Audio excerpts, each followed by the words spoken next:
Hi everyone, it's Laura Volpes, and today I am really excited to be a guest on the Altenew blog and YouTube channel and to show you this watercolor card that I created with the Cherished Memories stamp set. Before starting with the tutorial, I wanted to take a moment to actually show you the stamp set and the dies that I used today. This one here, as I said, is called Cherished Memories, and it's really beautiful with all that line detail, and it comes with a set of coordinating dies too.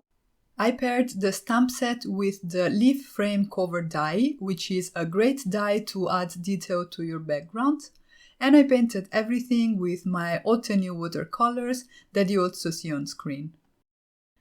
I went ahead and stamped the images on some Canson XL watercolor cardstock using some waterproof black ink, and then I started painting them with my Altenew watercolors. I am using the wet on wet technique, which means that before coming in with the pigments, I am first wetting the areas with some clean water. This way, the pigments will be able to move because of the presence of the water once I go in and start painting with my watercolors, and this will help me get a nice and smooth blend. For this first flower over here, I'm using the pink diamond, the puffy heart, and the purple wine colors. These are some nice and bright pinks.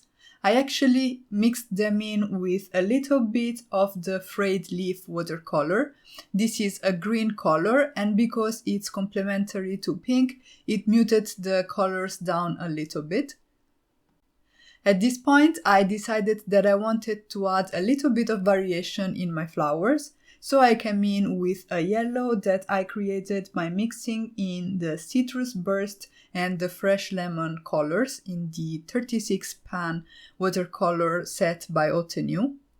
I am adding that just to the very tip of the petals, and then I am coming back in with that pink diamond, which is the lightest shade, so that I am sure that the yellow is nicely blended in and I get a smooth transition with the pinks that I have laid down already.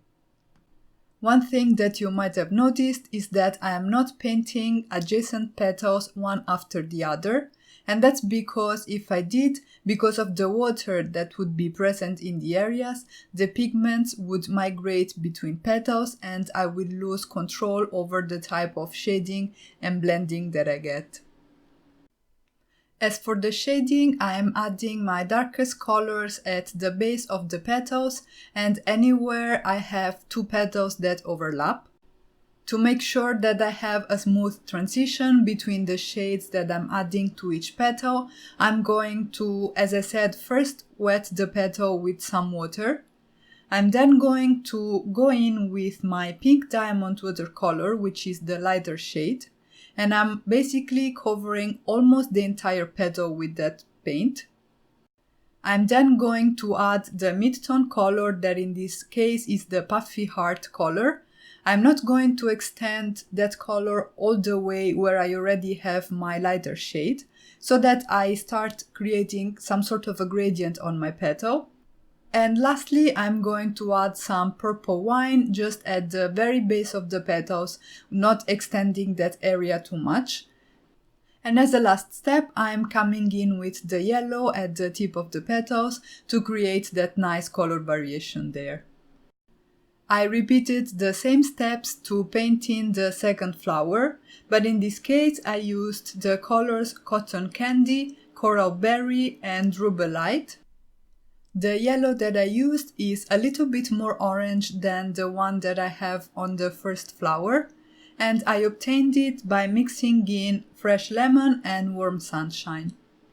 I am not going to share with you the entire painting process for this flower too, because I think that at this point you got the basic concept of how I painted these flowers. But something that I did want to tell you is that because I wasn't liking the way the color palettes of the two flowers were looking next to each other, I decided to go in with a second layer of color over the first flower that I painted, And by using the paints that I have on the second flower, so the cotton candy, coral berry and rubellite, I was able to tone it down a little bit and basically give it a color that was a little bit more harmonious next to the other flower. I also added some extra shading with the cosmic berry that I added just at the very base of the petals on both flowers. And then I moved on and started painting the leaves. I'm using two different palettes for the leaves, so I'm going to end up with a bit more of a yellow-green and a bit more of a blue-green. And I did this to bring some more variation to the leaves too. For the more yellow-green, I'm using bamboo and forest glades, whereas for the blue-green, I am using emerald and bamboo. Once I was done painting in my images, I left them aside to dry and started working on the card base. I die cut some more watercolor cardstock using the leaf frame cover die, and I started painting that too, again with my Altenew watercolors. I used frayed leaf, forest glades and evergreen, and I'm keeping the darker colors towards the outside portion of the frame and keeping the inside part a little bit lighter, again to create more interest on the card background. I do love adding splatters and droplets to watercolor paintings because I think they bring a lot of movement and a lot of interest. So I did it for this card too. And I used the same greens that I have used for this panel. They're a little bit darker just because they are less diluted. For my background, I trimmed down some Canson XL watercolor cardstock to 4¼ by 5½ inches. And I'm quickly creating a gradient effect, again using evergreen, forest glades and frayed leaf. I first wetted the panel with some water and then went in with my paints. And then, once everything was dry, I used again those same green paints to create some droplets on this panel as well.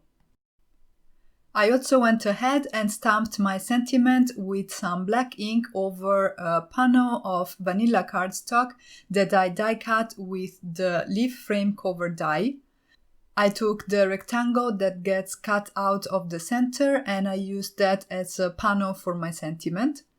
And then at this stage I could actually go ahead and start assembling everything. I have here a top folding A2 card base cut at 5½ by 8½ inches and scored at 4¼ inches.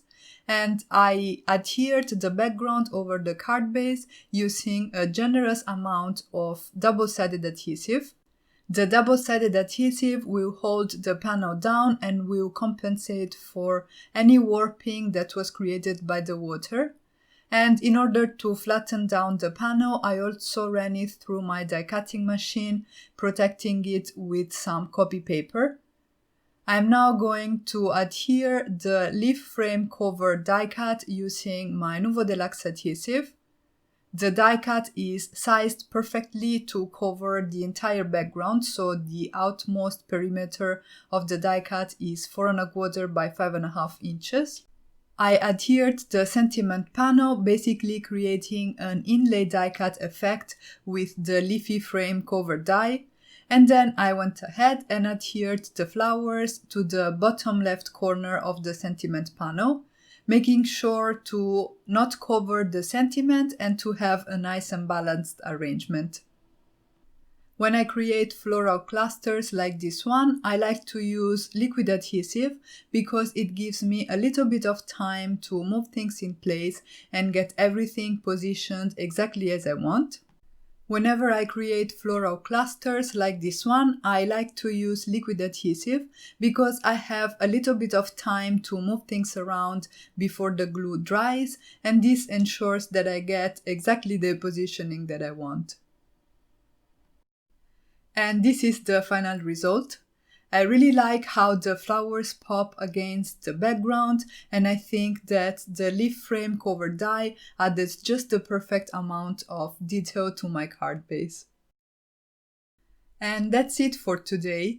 A big thank you to Altenew for having me as a guest on their YouTube channel and blog. and I hope I inspired you to create with the beautiful Cherished Memories stamp set and the leaf frame cover die. Thank you all so much for stopping by and have a great day.